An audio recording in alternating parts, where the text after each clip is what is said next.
Bismillahirrahmanirrahim.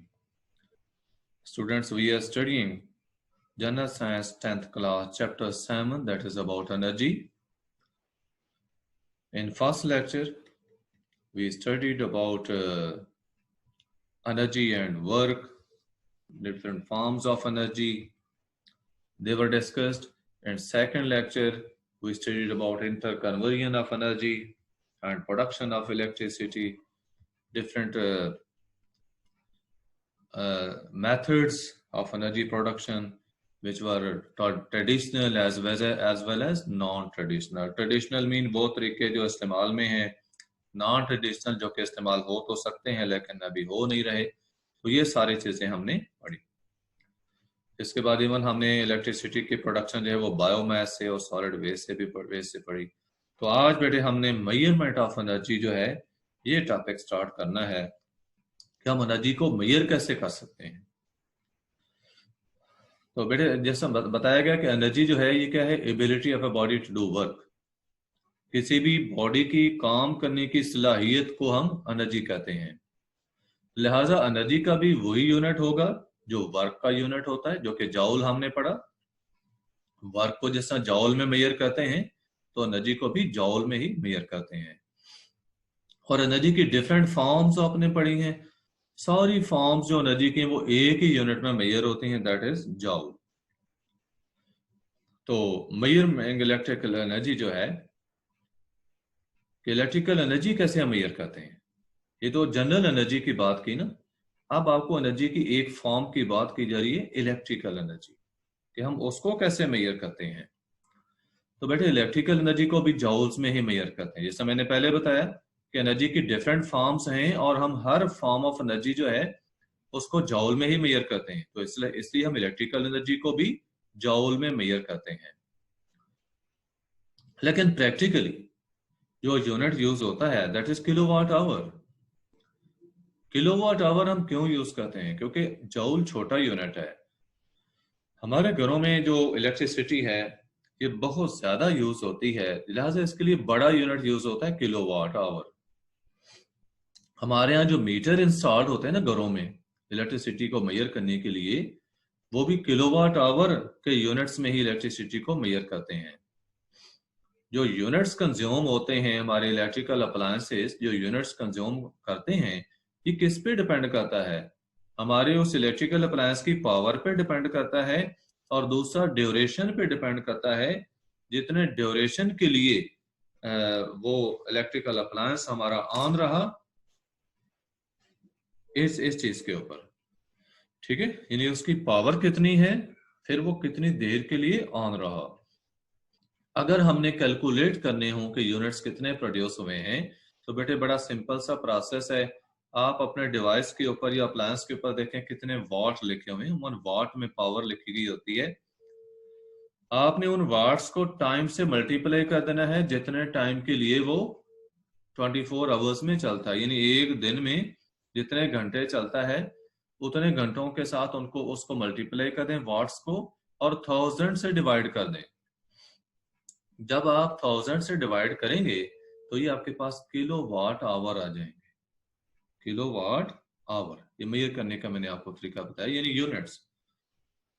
Even कि आप ये फाइंड करना चाहें कि एक महीने में कोई भी आपका अप्लायंस जो है वो कितने यूनिट्स कंज्यूम करता है, तो आपने ये करना है कि उसके ऊपर जो पावर लिखी हुई है उसको डेली आवर्स से मल्टीप्लाई कर दें कि रोजाना कितने घंटे चलता है उससे मल्टीप्लाई करें, 1000 से डिवाइड कर दें और उसके बाद आपको 30 से मल्टीप्लाई कर दें. अगर आप मंथ जो है वो 30 डेज का है तो 30 से मल्टीप्लाई कर दें. 31 डेज का है जो महीना तो उसको 31 से मल्टीप्लाई कर दें. तो इस तरह से आपके पास ये किलोवाट आवर में यूनिट्स आ जाएंगे. और आपके पास अगर यूनिट प्राइस मौजूद है, रेट का पता है, तो नंबर ऑफ यूनिट्स को आप उस रेट से मल्टीप्लाई करके अपने घर का बिल जो है वो कैलकुलेट कर सकते हैं. एनर्जी को बेटे डिफाइन किया कि ये पावर को डिफाइन किया कि एनर्जी कंज्यूम्ड इन 1 सेकेंड. एक सेकंड में जो एनर्जी कंज्यूम हो वो क्या है? पावर है. जैसा रेट ऑफ डूइंग वर्क जो है, रेट ऑफ डूइंग वर्क उसको पावर कहते हैं. तो यहाँ पे एनर्जी के हवाले से बताया एनर्जी कंज्यूम्ड पर second. You can say rate of energy consumption पर सेकेंड। तो इक्वल किसके, एनर्जी ओवर टाइम। अब पावर का यूनिट क्या है, वॉट। इसका सिंबल क्या यूज होता है, W, capital W symbol use होगा। आपने बल्ब के ऊपर लिखा हुआ पढ़ा हो 60 वाट, 100 वाट वगैरह, ये जो वाट्स आप पढ़ते हैं, या LEDs के ऊपर, एनर्जी सेवर के ऊपर आप देखते हैं कि डिफरेंट वाट्स लिखे होते हैं, 12 वाट, 13 वाट, 15 वाट, 18, 20, 24 वगैरह। तो ये पावर होती है, ये उस बल्ब की या उस LED की पावर होती है। ये पावर जो किसी भी अप्लायंस की उसके ऊपर प्रिंटेड होती है। तो 1000 वाट पावर जो है, 1000 वाट की जो पावर है, इसको कहते हैं 1 किलोवाट। यानी हम सिंपली कह सकते हैं 1 किलोवाट जो है वो 1000 वाट के इक्वल होता है। तो इलेक्ट्रिकल एनर्जी का यूनिट क्या है, जैसा कि हम एनर्जी को वैसे तो देखो जूल में मेजर करते हैं, लेकिन लिखा कि यूनिट ऑफ इलेक्ट्रिकल एनर्जी जो है वो किलोवाट आवर है, जिसको हम kWh के साथ इंडिकेट करते हैं। इलेक्ट्रिसिटी मीटर्स इलेक्ट्रिसिटी को इसी यूनिट में मेजर करते हैं, यानी किलोवाट आवर में। तो 1 किलोवाट आवर बताया कि ये वो अमाउंट ऑफ एनर्जी है that is consumed by 1000 watt appliance in 1 hour. 1000 watt का अप्लायंस 1 घंटे में जितनी एनर्जी कंज्यूम करता है वो 1 किलोवाट आवर है। असल आप इस्त्री को ले लें, आपकी 1000 वाट की इस्त्री है, वो 1 घंटा चलती है। 1 घंटे में वो जितनी एनर्जी कंज्यूम करती है दैट इज 1 किलोवाट आवर। 1000 वाट की इस्त्री 1 घंटा चलेगी तो 1 किलोवाट आवर एनर्जी कंज्यूम करेगी, यानी 1 यूनिट जो है वो एनर्जी कंज्यूम होगी, क्योंकि किलोवाट आवर यूनिट्स कहलाते हैं। जैसा मैंने आपको बताया कि हमारा जो इलेक्ट्रिसिटी का मीटर है वो इन्हीं यूनिट्स में, किलोवाट आवर्स में ही इलेक्ट्रिसिटी को मेजर करता है। अब इस डेफिनेशन के मुताबिक अगर हम देखते हैं कि 1 किलोवाट आवर जो है, अगर 100 वाट का बल्ब है तो 1 यूनिट इलेक्ट्रिसिटी का वो कब कंज्यूम करेगा, 10 घंटों में। इसी तरह अगर 200 वाट का बल्ब है तो वो 5 घंटों में 1 यूनिट जो है इलेक्ट्रिसिटी वो कंज्यूम करेगा। मेथड मैंने आपको बता दिया है। 100 वाट का बल्ब है तो 5 घंटों में ये 10 घंटों में कितनी एनर्जी कंज्यूम करेगा। 100 को मल्टीप्लाई आप करेंगे 10 से और 1000 से डिवाइड करें, 1 आंसर आ गया। इसी तरह आपके पास 200 वाट का बल्ब है, 5 घंटे चलता है, 200 को मल्टीप्लाई 5 से करें, 1000 से डिवाइड करें, ये भी 1 आ जाता है, यानी 1 किलोवाट आवर। दोबारा सुन लें कि जितने वाट्स हैं इनको टाइम से हमने मल्टीप्लाई करना होता है और 1000 से डिवाइड करते हैं तो किलोवाट आवर आ जाते हैं, यानी यूनिट्स आ जाते हैं। आगे एग्जांपल दिए कि एयर कंडीशनर जो 2500 वाट का है, ये बताया कि 2.5 यूनिट्स इलेक्ट्रिसिटी के कंज्यूम करेगा 1 घंटे में। तो इसको फाइंड करने के लिए देखें बड़ा बड़ा सिंपल सा प्रोसेस है। 2500 जो है आप इसको मल्टीप्लाई करें 1 से, क्योंकि 1 घंटे में 2500 को 1 से मल्टीप्लाई करें, 1000 करें और 1000 से डिवाइड कर दें, आपके पास 2.5 आंसर आएगा। तो 2.5 यूनिट्स यानी किलोवाट आवर। ये आपको मैंने एनर्जी के बारे में बताया, इलेक्ट्रिकल एनर्जी का बताया, उसकी मेजरमेंट, फिर इलेक्ट्रिकल एनर्जी को मेजर करने का जो यूनिट्स है किलोवाट आवर, उसका बेटे ये एक्सप्लेन हुआ। नेक्स्ट आप देखें इलेक्ट्रिसिटी मीटर। इलेक्ट्रिसिटी मीटर कैसे चलता है, ये इलेक्ट्रिसिटी को मेजर कैसे करता है। ये डायग्राम आपके यहाँ सामने दी हुई है, इसमें ब्लॉक डायग्राम भी आपको दूसरी समझाता हूँ। बताया कि इसका जो वर्किंग प्रिंसिपल है वो बिल्कुल वैसे ही है जैसे इलेक्ट्रिक मोटर का होता है। अब मोटर का, इलेक्ट्रिक मोटर का अगर आपने प्रिंसिपल देखा हो तो उसमें भी कॉइल्स होती हैं। एक कॉइल जो है वो मैग्नेटिक फील्ड के अंदर मूव करती है, और जब वो कॉइल मूव करती है तो कॉइल एक शाफ्ट के ऊपर लगी होती है, शाफ्ट मूव करती है। शाफ्ट आगे जो है वो जिस भी अप्लायंस के साथ हम मिला देते हैं तो वो अप्लायंस जो है वो चलता है उससे। तो अब इलेक्ट्रिसिटी का मीटर जिसके हम वर्किंग को देखते हैं, इससे बेटे लाइव वायर जो होती है ना मेन सप्लाई की, वो फील्ड कॉइल्स में से पास होती है। इस मीटर के अंदर फील्ड कॉइल्स होती हैं, उन फील्ड कॉइल्स में से लाइव वायर पास होती है और उसके सेंटर में, फील्ड कॉइल्स के सेंटर में एक और कॉइल होती है जो अपने एक्सेस के गिर्द रोटेट कर सकती है।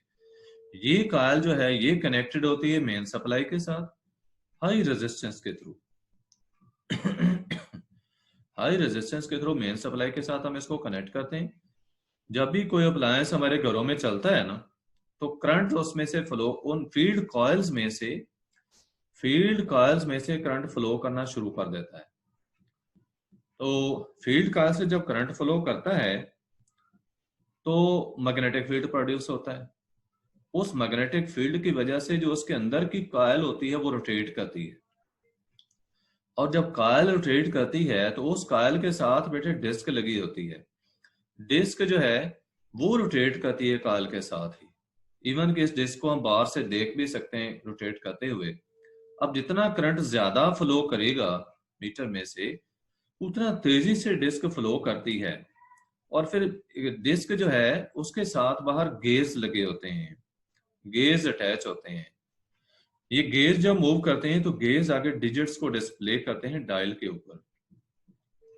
जैसे बताया कि यूजुअली जो digit to the extreme right होता है 1/10 ऑफ द यूनिट होता है, यानी 0.1 यूनिट के इक्वल होता है डेसिमल पॉइंट में। जबकि रीडिंग जो होती है लेफ्ट पे, ये number of units kilowatt hours में होते हैं। यानी जो पॉइंट के बाद जो डिजिट होता है ना, हम उसको इग्नोर कर देते हैं क्योंकि वो फ्रैक्शन होती है। उसके लेफ्ट पे जितनी रीडिंग है वो सारे के सारे क्या होती है, वो यूनिट्स होते हैं।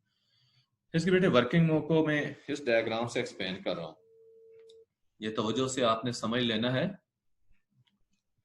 इसमें देखें मैंने जो बताया कि फील्ड कॉइल्स होती हैं, ये बाहर को जो आप देख रहे हैं ये फील्ड कॉइल का सिस्टम है। ये वाला, ये फील्ड कॉइल्स बाहर को है। इन फील्ड कॉइल्स को ये इधर से करंट सप्लाई की जा रही है, करंट कॉइल जिसको कहा, इधर से करंट सप्लाई हो रही है इनको। जब करंट सप्लाई फील्ड कॉइल्स को होती है तो मैग्नेटिक फील्ड पैदा हो जाता है। अब ये जो अंदर की इसको वोल्टेज कॉइल कहा है, ये वो कॉइल है जिसको उन्होंने कहा कि ये देखें इधर इन्होंने कहा था कि करंट पास है through the field coils of the meter. वो फील्ड कॉइल्स बाहर वाली मैंने बताई हैं, दोबारा देख लें, ये फील्ड कॉइल्स हैं जो बाहर को है। अब उसके बाद जो उन्होंने कहा at the centre of field coils there is another coil जो कि रोटेट कर सकती है अबाउट इट्स एक्सिस। तो वो बेटे ये वाली कॉइल है, ये रोटेट कर सकती है अबाउट इट्स एक्सिस, और इसका एक्सिस ये है, ये जो इधर अलग आपको करके दिखाया गया, ये शाफ्ट जो आप देख रहे हैं ये इसका एक्सिस है।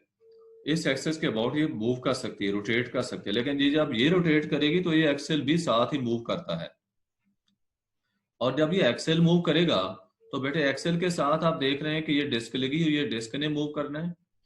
और जो गेयर्स लगे होते हैं, गेयर ट्रेन, ये इधर साथ जैसे शो की, ये गेयर जो होते हैं ये आगे डायल के ऊपर डिजिट्स को डिस्प्ले करते हैं। तो बड़ा सिंपल सा प्रोसेस है। फिर बेटा देख लें कि ये फील्ड कॉइल्स हैं, फील्ड कॉइल्स मैग्नेटिक फील्ड पैदा करती हैं, और ये जो अंदर की कॉइल है ये अपने एक्सेस के गिर्द घूम सकती है मैग्नेटिक फील्ड की वजह से। जब करंट इसमें से पास होता है तो ये रोटेट करती है मैग्नेटिक फील्ड के इफेक्ट की वजह से, और इसके रोटेट करने से डिस्क मूव करती है, और डिस्क के मूव करने से क्या होगा, जो गेयर्स होते हैं वो मूव करते हैं, और गेयर्स के मूव करने से डिजिट्स डिस्प्ले होते हैं डायल के ऊपर। इस तरह से हमें रीडिंग मिलती है। और बताया कि राइट एक्सट्रीम पे जो डिजिट होता है वो 1/10 ऑफ द यूनिट होता है, यानी 0.1 यूनिट के इक्वल होता है। और जो लेफ्ट साइड पे जितनी रीडिंग होती है वो सारी की सारी क्या किलोवाट आवर्स में नंबर ऑफ यूनिट्स को शो करती है। इसके बाद बेटे नेक्स्ट बताया गया मेजरिंग नेचुरल गैस, कि हम नेचुरल गैस को कैसे मेजर करते हैं। नेचुरल गैस जो है ये बेटे क्यूबिक मीटर में मेजर होती है, क्यूबिक मीटर्स में। जब गैस पास होती है मीटर के अंदर से तो एक व्हील है, वो व्हील टर्न करता है। यानी गैस का जो रास्ता होता है ना मीटर में से, उस रास्ते से जब गैस मूव करती है तो उस रास्ते में चैनल में एक व्हील आता है, वो व्हील मूव करता है। और जैसे ही वो व्हील मूव करता है तो गेयर्स अटैच होते हैं व्हील के साथ। ये गेयर्स डिजिट्स को डिस्प्ले करते हैं डायल के ऊपर, और वो डिजिट्स क्या हमें बताते हैं, वॉल्यूम बताते हैं गैस का जो कि कंज्यूम होती है। ये बेटे फिर देख लें, इसकी वर्किंग सिर्फ सिंपल सी है, यहाँ पे एक्सप्लेन की गई, यही आपने याद करनी है कि गैस का मीटर जो है इसके अंदर से जब गैस पास होती है तो इसके चैनल में रास्ते में एक व्हील है, वो व्हील मूव करता है, व्हील टर्न करता है। और जैसे व्हील टर्न करता है तो उसके साथ गेयर्स अटैच होते हैं, ये गेज मूव करेंगे, रोटेट करेंगे, और गेज की रोटेशन से डिजिट्स डिस्प्ले होते हैं डायल के ऊपर, और वो वॉल्यूम गैस का शो होता है। ये जैसा देखते हैं बेटे आप, ये डिजिट शो हो रहे हैं, तो ये गेज की रोटेशन से डिजिट्स डिस्प्ले। ये बेटे आगे नेक्स्ट ये बताया गया कि अगरचे जो पेट्रोल है या डीजल है, नेचुरल गैस है, इसको हम मैयर तो करते हैं वॉल्यूम के यूनिट्स में, इन क्यूबिक मीटर में, जैसा आपने देखा इसको मैयर किया जा रहा है क्यूबिक मीटर में, हम इसको मैयर करते हैं लेकिन हम इसको amount of heat produce in joules के सेंस में भी मैयर कर सकते हैं, by specific amount of fuel, कि खास मिकदार फ्यूल की जो है वो कितनी हीट प्रोड्यूस करती है, तो उस हीट के लिहाज से भी हम इसको मैयर कर सकते हैं। तो दीज डेज बताया कि जो गैस बिल्स होते हैं ना हमारे, ये चार्ज होते हैं on the basis of BTU instead of cubic metres, के क्यूबिक मीटर्स की बजाय बीटीयू में बिल्स मेजर होते हैं। बीटीयू के British thermal unit, it stands for British thermal unit, और एक ब्रिटिश थर्मल यूनिट जो है ये 1055 जॉल्स के इक्वल होता है। एक ब्रिटिश थर्मल यूनिट 1055 यानी 1055 जॉल के इक्वल होता है। 1 BTU is equal to 1055 joules. तो बेटे ये देखो कि ये गैस को हम BTU में मेजर कर रहे हैं। यहाँ पे आपको ये बताया गया कि किसी भी फ्यूल की कंजम्पशन हम वॉल्यूम में मेजर करने की बजाय यूं भी मेजर कर सकते हैं कि हम अमाउंट ऑफ एनर्जी को मेजर करें जो कि प्रोड्यूस होती है by burning a specific amount of fuel. तो ये दूसरा तरीका हो गया फ्यूल्स को मेजर करने का। उसके बाद बैठे नेक्स्ट टॉपिक है एनर्जी एंड एनवायरमेंट। पहले एनवायरमेंट का बताया गया कि एनवायरमेंट क्या है, living place of people and all physical and social factors, उसके आसपास के जितने फिजिकल और सोशल फैक्टर्स हैं जो कि उसकी लिविंग को अफेक्ट करते हैं, जो उसकी वर्किंग कंडीशंस जो हैं उनको अफेक्ट करते हैं, तो ये क्या कहलाता है, एनवायरमेंट कहलाता है। बेटे आपको क्या बताया गया एनवायरमेंट के बारे में कि लिविंग प्लेस ऑफ पीपल, लोग जहां रहते हैं उनके रहने की जगह और उस जगह के आसपास के वो सारे फैक्टर्स जो कि उसकी लिविंग को अफेक्ट करते हैं। उन फैक्टर्स में क्या क्या फैक्टर्स हो सकते हैं, तो फिजिकल फैक्टर्स हों या सोशल फैक्टर्स हों। अब फिजिकल फैक्टर्स में क्या चीजें आ जाती हैं, वहां का टेम्परेचर आ सकता है, वहां की जो है वो एयर आ सकती है, उसके अलावा वाटर है,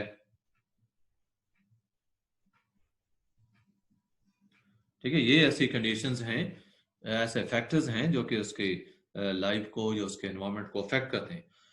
ये बेटा आगे कंपोनेंट बताए गए, एयर, वाटर और लैंड।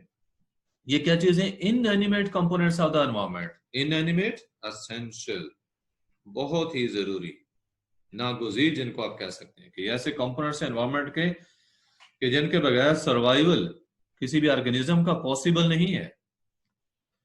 अब एयर को देखें, अर्थ एनवायरनमेंट का मेन कंपोनेंट है एयर, और एयर की एब्सेंस में लाइफ पॉसिबल ही नहीं है। किसी भी किस्म की लाइफ, कोई भी पौधा हो या जानवर हो, वो जमीन पर सरवाइव ही नहीं कर सकता एयर के बगैर।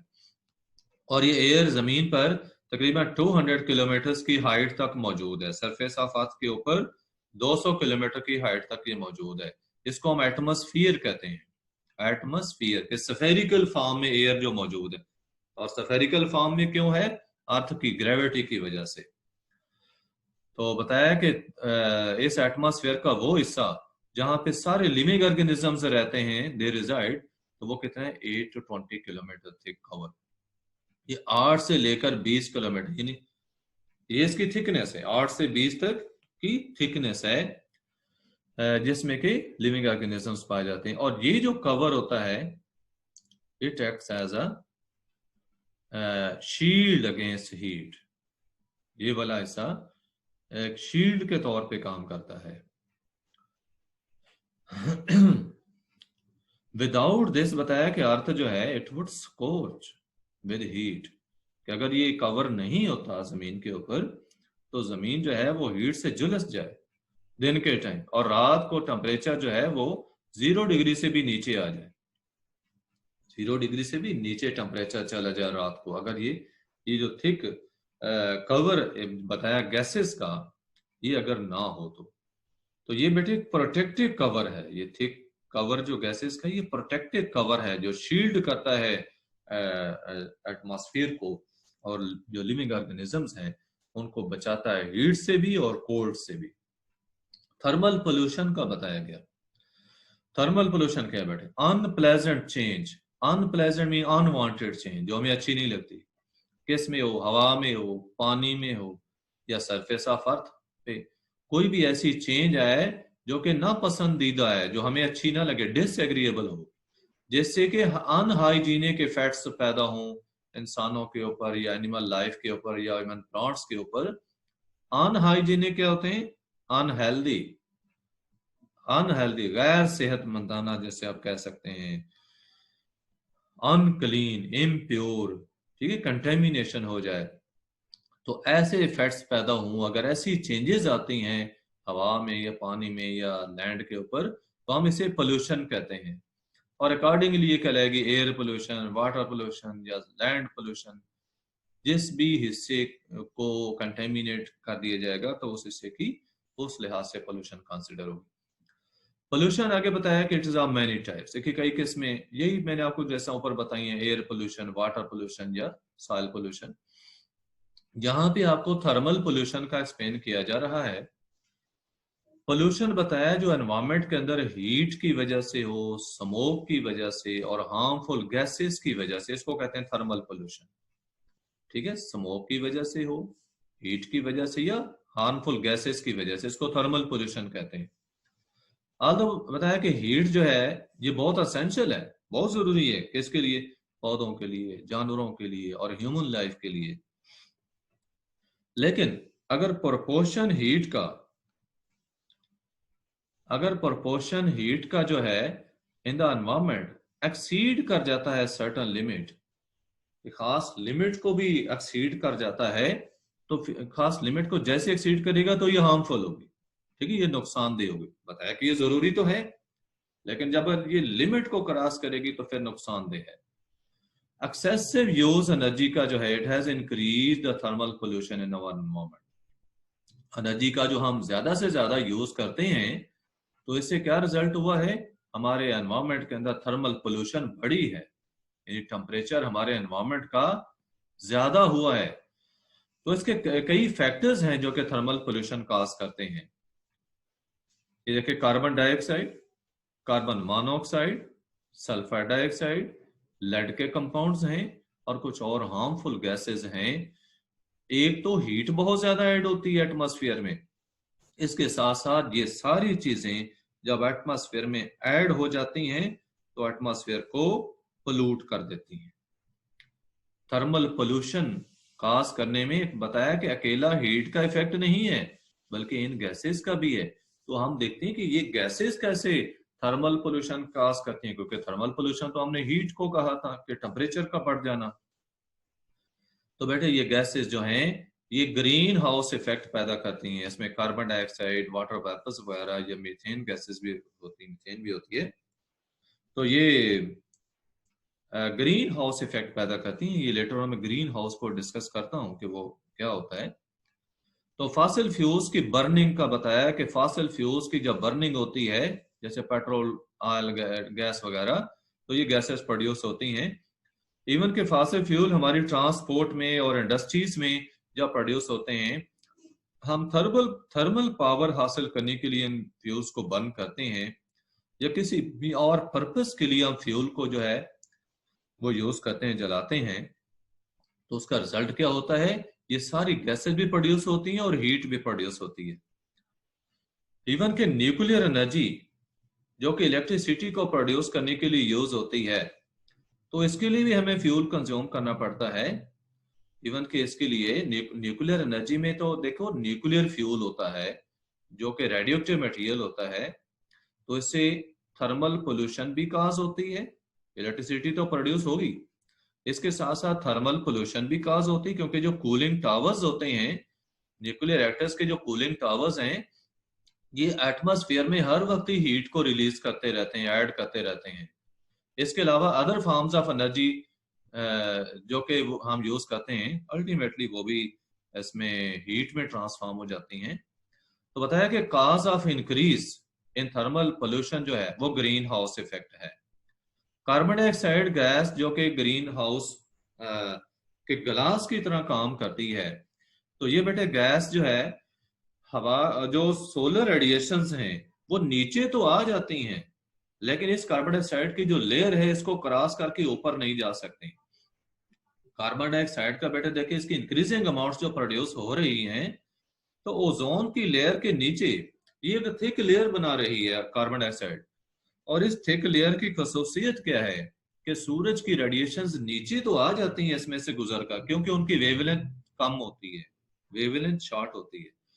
लेकिन जब वो जमीन पर आ जाती हैं, जमीन पर में अब्जॉर्ब होती हैं, सॉइल अब्जॉर्ब करती है, डिफरेंट ऑब्जेक्ट्स जो है जमीन पर ये अब्जॉर्ब करते हैं, एटमॉस्फेयर में अब्जॉर्ब होती है, और वो वापस री रेडिएट होती है इंफ्रारेड रेडिएशंस की फॉर्म में। कोई भी गर्म जिस्म होता है तो बेटा याद रखें वो इंफ्रारेड रेडिएशंस एमिट करता है। तो ये इंफ्रारेड रेडिएशन जब वापस जा रही होती हैं, तो वो कार्बन डाइऑक्साइड की जो थिक लेयर है वो उनको ऊपर नहीं जाने देती, स्पेस में एस्केप नहीं होने देती। तो रिजल्ट क्या होता है कि सारी रेडिएशंस हवा में रहती हैं, एटमॉस्फेयर में रहती हैं, और एटमॉस्फेयर का टेम्परेचर बढ़ जाता है। तो इसको बेटे कहते हैं ग्रीन हाउस इफेक्ट।